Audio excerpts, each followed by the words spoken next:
जर बोरान दिलं, त्याची जी पोलन ट्यूब असते, म्हणजे आत एक असते बघा कळीच्या आतमध्ये, ते आपल्याला पोलन ट्यूब आपण म्हणतो, मराठीत काय म्हणतात त्याला बघा, त्याची लांबी वाढवणं, मजबूती करणं हे बोरांचं काम आहे. मग आता बोरान कधी दिलं पाहिजे? कळी उमलायच्या अगोदर. कळी उमलल्यावर कसलं लांबी वाढवणार आहे तुम्ही? कळी गळायला लागल्यावर जे कॅल्शियम बोरान द्यायची आपली पद्धत आहे ते तुम्ही थांबवलं पाहिजे. तुम्ही बोरान कळी उमलायच्या अगोदर बागेत ज्यावेळी कुठंतरी 2-4 कळ्या उमलायला लागलेल्या दिसतील त्यावेळी तुमचा पहिला डोस कॅल्शियम प्लस बोरानचा गेला पाहिजे.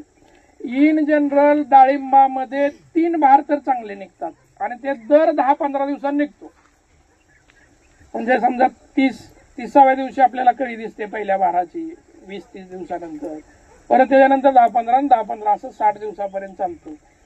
मग पहिल्यांदा कळी उमलायच्या टायमिंगला जर आपण कॅल्शियम बोरान दिलं, दुसऱ्या भाराची परत 10-15 दिवसांनी निघणार आहे त्याच्यासाठी एकदा द्या आणि तिसऱ्या भारासाठी एकदा द्या.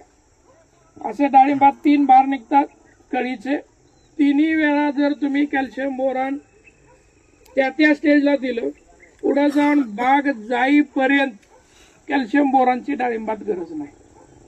फक्त ही स्टेज चुकवायची नाही. दुसरं, कॅल्शियम हा घटक एवढा इमोबाईलाइज आहे, म्हणजे तुम्ही 1 किलो कॅल्शियम दिलं तर 10-11% फक्त कॅल्शियम झाडाला मिळतं. 1 किलो दिलं तर 100 ग्रॅम. किती म्हणजे किती प्रमाण आहे त्याचं कमी. मग आपण काय करतो, डोस वाढवतो तरी गळ होते किंवा बाकीचे प्रॉब्लेम येतात. म्हणून तुम्ही कॅल्शियम अपटेक करणाऱ्या किंवा सोल्युलाइज करणाऱ्या ज्या बॅक्टेरिया आहेत त्या द्या. म्हणजे तुमचा कॅल्शियम 100 ग्रॅम दिला तर 10 ग्रॅम घेईल, तर 10च्या ऐवजी 20-30 कसा ग्रॅम घेईल. त्यासाठी तुम्ही जसं आपण पी आणि केला पीएचबी केएचबी देतो तसं कॅल्शियमला तुम्ही कॅल्शियमच्या बॅक्टेरिया द्या. अशा पद्धतीनं 3 वेळा ड्रिपनं द्यायचं. मी डोबल मानानं सांगतोय, कुठं याच्या मागे सायन्स किंवा सॅम्पलिंग नाही, टेस्टिंग करून नाही. त्याच्यानंतर स्प्रे मधून पण तुम्ही 2 किंवा 3 वेळानं द्या. मग ते तुम्ही बुरशीनाशकासोबत घेऊ शकता.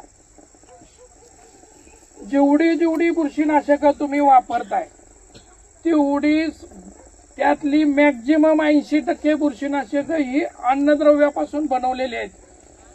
जसं M45 मारल्यावर झिंक मेन मिळतं, झेड असल्या तर मारल्यावर मिळतं, नेटिव्ह मारलं तरी झाडाला कॅल्शियम झाड घेतं. त्यामुळं बुरशीनाशकासोबत त्याच सुरुवातीला कसं आपल्याला झिंक लागतं, कळी उमलाय टायमिंगला बोरॉन लागतं, मॅग्नेशियम लागतं. ही अन्नद्रव्य तुम्ही बुरशीनाशकासोबत पण देऊ शकता. कीटकनाशक मी तुम्हाला सांगितलं, बुरशीनाशक तुम्हाला सांगितलं, बॅक्टेरियाचं सुरुवातीला सांगितलं, निमॅटोडचं सांगितलं, ड्रिपचे ऍप्लिकेशन सांगितलं. एवढं केलं की आमच्या दुकानातलं कळी निघण्यासाठी कोणतंच राजाराणीसारखं औषध वापरायची गरज पडत नाही. आमच्या दुकानातलं माझं मत आहे, कोणतंच औषध कळी काढत नाही. तुम्ही जर वर्षभर नियोजन केलं तर कळी निघते. मी याला एकही तुमच्या भाषेत एकही टॉनिक मारलं नाही. त्यामुळं कळी निघायसाठी औषधाची गरज नाही. फक्त वर्षभराचं योग्य नियोजन करा. दुसरं, या प्लॉटला डबल लाईन आहे. 2 झाडाच्या मध्ये दोन्ही लॅटरलला 1-1 ड्रिपर आहे आणि खोडाच्या बाजूला 1-1 ड्रिपर आहे. पाणी देत असताना समजा पहिल्यांदा सुरुवातीला आपला इन जनरल 1 ड्रिपर असतो खोडाजवळ. इन जनरल 6 महिन्यानंतर तो आपण 2 करतो. समजा खोडापासून 2 फूट इकडं आणि 2 फूट इकडे घेतला, त्याच्यावरती आपण 2 पिकं घेऊ शकतो.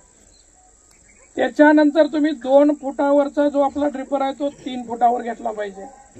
म्हणजे पाणी पडणारी जागा बदलायची. त्याच्यावरती तुम्ही 2-3 पिकं घ्या. पहिली 3 पिकं, ही 3 पिकं म्हणजे 4-5-6 पिकं झाल्यानंतर आपलं अंतर बऱ्यापैकी मिळतं. त्यावेळी तुम्ही डबल लाईन करा. डबल लाईन करत असताना तिकडं 2 ड्रिपर द्या, इकडं 2 द्या. याच्यावरती 2-3 पिकं घ्या. त्याच्यानंतर तुम्ही या दोन्हीचा एकच मध्ये घ्या, इकडं पण एकच घ्या, खोडाच्या बाजूला 1 द्या. पाणी पडणारी जागा जर दर 3 पिकाला जर बदलली तर 1 नंबरचं डाळिंब येतं. फक्त पाणी पडणारी जागा बदलायची. कारण पाण्यातून विविध म्हणजे अतिरिक्त क्षार जातं. वर्षभरात किती पाणी देतो आपण? आज आपल्याकडं 500-1000 पर्यंत TDS चाललेत.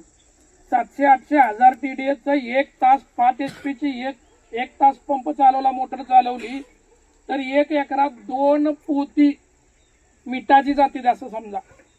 एका तासात, एका वर्षात किती तास पाणी? ही आता 13 वर्षाची आहे. 13 वर्षात किती तास आणि किती पोती? गणितच नाही. म्हणून जी पाणी पडणारी जागा आहे, आपण पाणी देऊन तिथं जमीन बिघडवल्या. मग कोण जर म्हणलं आमच्याकडे तसलं ते शेती बिघडल्या किंवा काय ज्यादा पाणी देऊन, तुम्ही ते जागा जर समजा या 1 स्क्वेअर फुटात या 2-3 पिकाला ड्रिपर केलाय तर पुढच्या वेळी याच्यापेक्षा बाहेरचा एरिया निवडा तुम्ही. असं दर 2-3 पिकाला तुम्ही पाणी पडणारी जागा बदला, 1 नंबरचं डाळिंब.